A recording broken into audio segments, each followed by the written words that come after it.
ছাত্রলীগ করার অপরাধে ১৪ মাস ধরে সাদ্দামকে কারাগারে বন্দি রাখা হয়েছে।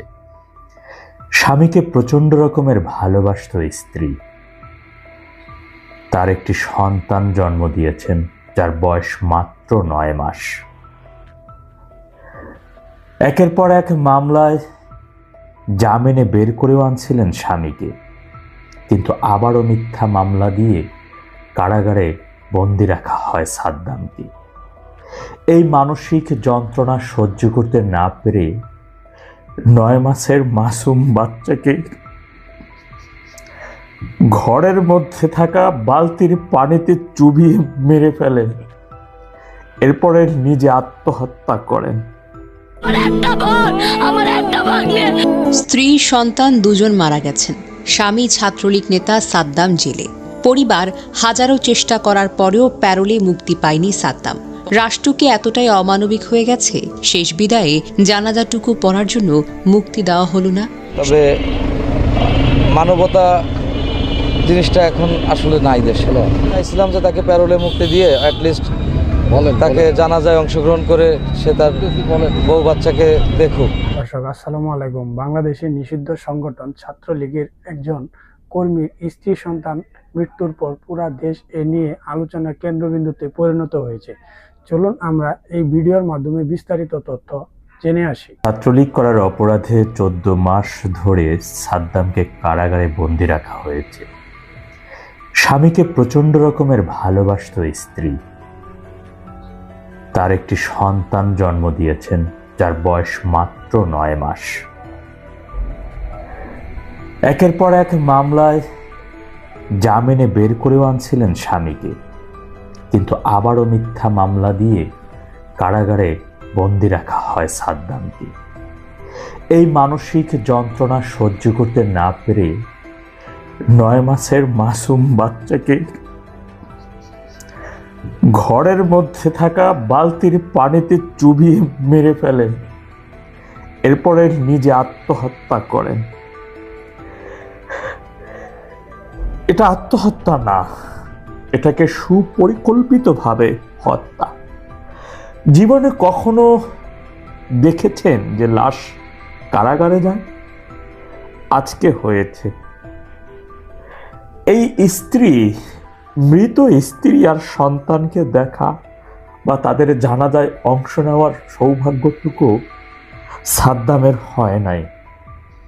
এ কারণে শেষবারের মতো আর প্রথমবার এবং শেষবারের মতো মৃত সন্তানকে দেখতে পেল এক পিতা। সাদ্দাম তার স্ত্রীর কাছে যে চিঠিটি লিখেছিল, সে চিঠিতে সে উল্লেখ করেছে যে হত্যা মামলায় সাদ্দামকে গ্রেপ্তার করা হয়েছে, যে তারিখে যে হত্যা সংঘটিত হয়েছে। সাদ্দাম সেই সময় ভারতের চিকিৎসাধীন অবস্থায় ছিল, যার প্রমাণ তার পাসপোর্টে। কিন্তু তারপরেও ইউনূস তাকে ছাড়ে নাই। আজকে কোথায় সেই মানবতাবাদীরা? কোথায় সেই সাম্যবাদের কথা বলা? কোথায় সেই জ্ঞানীরা? এই ঘটনার কি বর্ণনা তারা দিবে? আজকে আমি যখন ভিডিওতে সাদ্দামের শালিকা, ছোট্ট আর একটা মেয়ে, সে লাইভে এসে বলতেছিল সাদ্দাম কখন আমার দুলাভাই ছিল না, আমার ভাই ছিল। আমার আপু ভাইকে খুব ভালোবাসতো। মিথ্যা মামলায় কেন তাকে বন্দি রাখা হচ্ছে? কত আবেগ, মানে আমি বোঝাতে পারবো না। একবার কল্পনা করুন, একজন মা কতটা মানসিক যন্ত্রণা, কতটা আঘাত তার মধ্যে সে পুষে রেখেছিল এই 14টা মাস।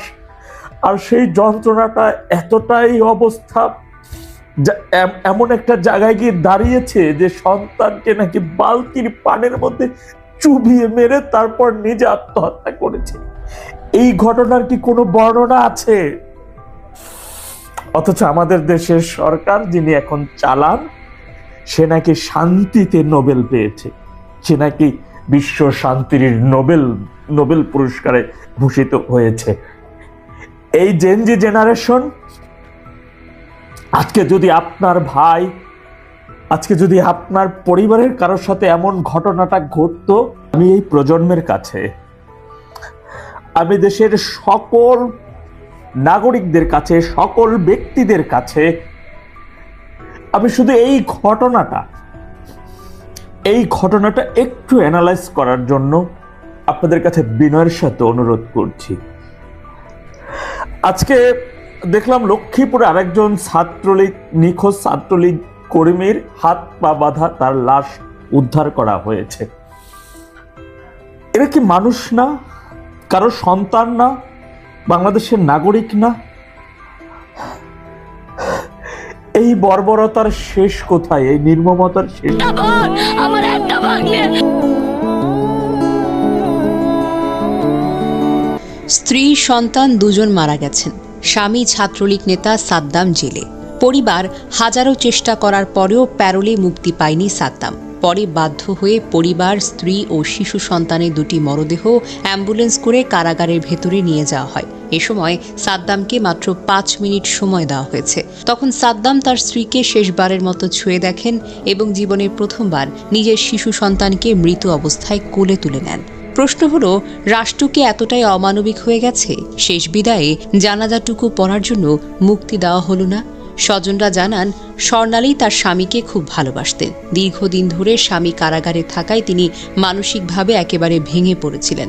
স্বামীর মুক্তির জন্য অনেক চেষ্টা করেও কোনো অগ্রগতি হয়নি। ফলে চরম হতাশায় ভুগছিলেন। হতাশার কারণেই স্বর্ণালী প্রথমে তার 9 মাসের শিশুকে বালতির মধ্যে পানিতে চুবিয়ে করেন। পরে নিজেও চলে যান না ফেরার দেশে।